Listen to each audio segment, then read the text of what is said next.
Welcome to your Daily 5 for Tuesday, September 4th, 2024.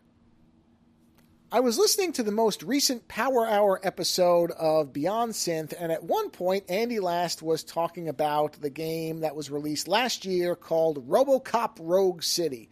And I realized that I had never talked about it on the channel in any way. I actually searched to make sure, but no, I've never mentioned. I may have mentioned it, but I never actually did any type of impressions or review. And this will be an impressions episode because I have not finished the game. I'm at about the 50% mark of it.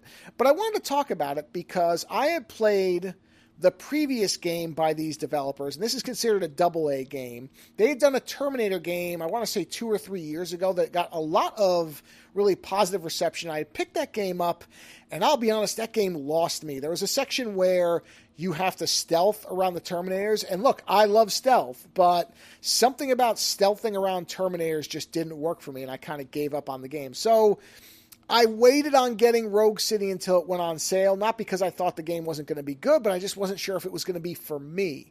And so, Steam has now several sales in a year. I picked it up, I want to say 4 or 5 months ago, something like that, and I've been playing through it in steady chunks.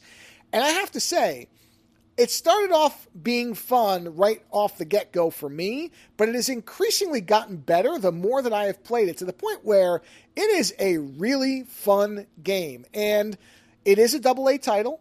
There is going to be you're going to notice that not everything is as graphically and production level quality as, say, Cyberpunk 2077. There's no way around that. You are going to see textures pop in. You are going to hear some less than stellar voice work, although I think Peter Weller does a great job going right back into RoboCop. Whoever they got to do Lewis, because it is not the actress whose name just went out of my head, they got a sound alike, and she's really good too, because you could be fooled. I actually looked up to see whether the original actress, Nancy Allen, I believe is the actress's name, and she is not doing the voice, at least not that I could find, but she sounds just like her. Whoever's doing this voice work sounds just like her. Their relationship is written really well. They managed to recapture the whole feeling of RoboCop so effectively that it really just immediately puts you back into like you had just watched the movie. There's a simplicity to the game that I really appreciate. This is not trying to make RoboCop into a jetpack flying, cyber samurai fighting character. Nope. He's just tanking around, stomping around, shooting people with his heads-up display locking onto him, and you're just popping heads left and right of just capital B, capital G bad guys, and that's it.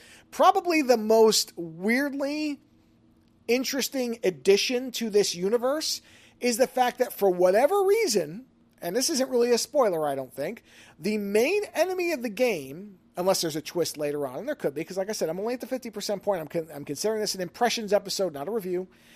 The main bad guy is so clearly supposed to be Hans Gruber from Die Hard in RoboCop that it is simultaneously one of the strangest and best decisions that the developers made.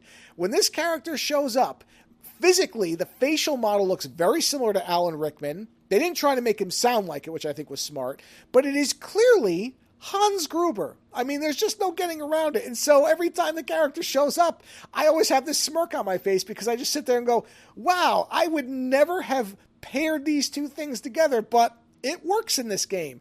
Along with, like I said, this is gameplay that you will pick up and understand very, very quickly. They don't try to stretch the formula too much on just a basic shooter. You are just slowly walking around and entering certain rooms, and a bunch of waves of bad guys come at you, and your job is to annihilate all of them. And that's largely what it is, with a sprinkling of very RoboCop-feeling story and side missions around there. Some very good side missions, actually, at times. They get increasingly better in quality as it goes along, as the whole game does. So I would say, if you pay full price, I think it's absolutely worth it. I think it's been on discount now since I got it. I haven't seen it go back to full price.